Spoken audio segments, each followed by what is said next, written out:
प्रिय दर्शकगण, सादर नमस्ते। आज हम मंतव्य चालीसा के 24वें बिंदु पर विचार करेंगे। बिंदु है सत्संग और स्वाध्याय। आजकल पूरा हिंदू समाज ऐसा लगता है मानो सत्संगमय हो गया है। बहुत कथाएं हो रही हैं और बहुत गुरुओं के यहाँ भी भीड़ लग रही है। लाखों में करोड़ों में एक एक गुरु के शिष्य हो गए हैं और सत्संग हो रहे हैं और अच्छी बात बताते हैं। वो अच्छी बात बताते हैं, बुरी तो बताते नहीं। और अच्छी बात का संग करना ही सत्संग है। अब सत्य जो है, सत्य को हम परमात्मा भी कह सकते हैं। परमात्मा ही सत्य है।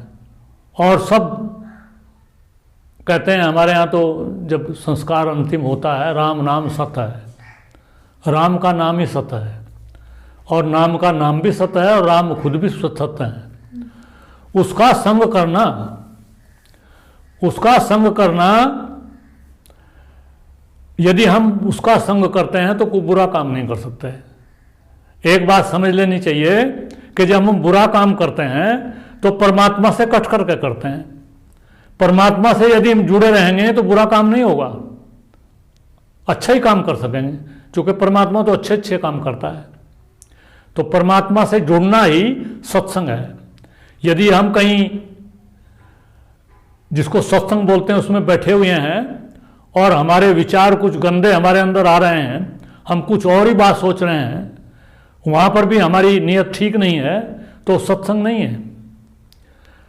और हम अपना कोई कर्तव्य पालन, कोई कार्य कर रहे हैं, अच्छी भावना से कर रहे हैं, तो सत्संग ही है। एक स्वाध्याय भी है। सत्संग के संबंध में तो इतना मैंने आपको बताया।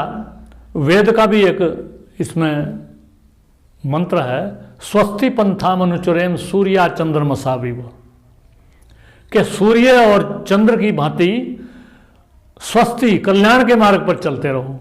पुनर्ददता घनता जानता संगमे मही। दानियों के और जो अच्छे काम करने वाले लोग हैं, भले काम करने वाले लोग हैं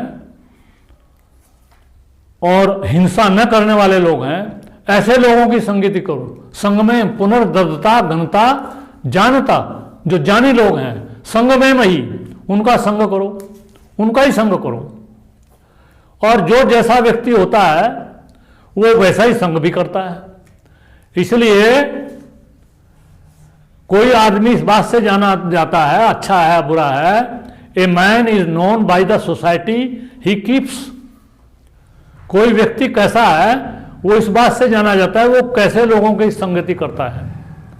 जो अच्छे लोगों के साथ रहता है उसको अच्छा माना जाएगा और जो बुरे लोगों के साथ रहता है उसको बुरा माना जाएगा। समाज में अच्छे बुरे की पहचान होती है लोगों को। और कोई हमारा बच्चा हो या हमारा कोई बंधु हो, स्वजन हो, और वो गलत सोसाइटी में जाता, उसको रोका भी जाता, भाई ऐसे आदमी के पास नहीं जाया करते, अच्छी संगति करनी चाहिए। तो संगति से ये समझना चाहिए। अब स्वाध्याय जो दूसरा इसके साथ जोड़ दिया है, उसको स्वाध्याय को प्राय हम समझते हैं पुस्तकों को पढ़ना, अच्छी पुस्तकों को पढ़ना, उसको स्वाध्याय बोलते हैं। वो तो है ही स्वाध्याय, लेकिन स्वाध्याय अपना अध्ययन करना, हम क्या हैं, अपने बारे में जागना, ये भी स्वाध्याय है। महर्षि पतंजलि ने सूत्र दिया है, स्वाध्यायाद इष्ट देवता संप्रयोग। स्वाध्याय जब हम करते हैं किसी विषय का, तो उस विषय में हम लीन होकर के और विषय के अनुरूप हो जाते हैं। वेदों के मंत्रों में जो देवता शब्द है वो विषय के संबंध में आया है। किसी के विषय का जब हम चिंतन करते हैं तो उस विषय में हम लीन हो करके और उस विषय के ही प्रकार से हम हो जाते हैं। जैसे कि कोई विषय हम लेकर के चलें कि भाई अहिंसा का विषय है, तो अहिंसा के विषय का जब हम चिंतन करते हैं तो हम अहिंसा में हो जाते हैं। हमारी भावना कोई गलत काम, किसी को कष्ट देने का काम नहीं करती, मन से, कर्म से, वचन से, किसी प्रकार से भी। तो स्वाध्याय को हम दोनों प्रकार से समझें कि हम अच्छे पुस्तकों का अध्ययन करें और अच्छी बातें सुने, उनका मनन करें और अपने बारे में भी हम जागरूक हो जाएं। हमारे अंदर कोई विकृति आ गई, मन में बुरा विचार आ गया और अगर उस विचार के साथ हम बह गए तो ये स्वाध्याय नहीं है। हम जागरूक रहें और हम समझें कि भाई ये गलत विचार है, ये हमारे अंदर आना नहीं चाहिए और इसको आगे नहीं बढ़ने देना चाहिए। वो विचार दब जाएगा और फिर अच्छे मार्ग पर हम चल पड़ेंगे।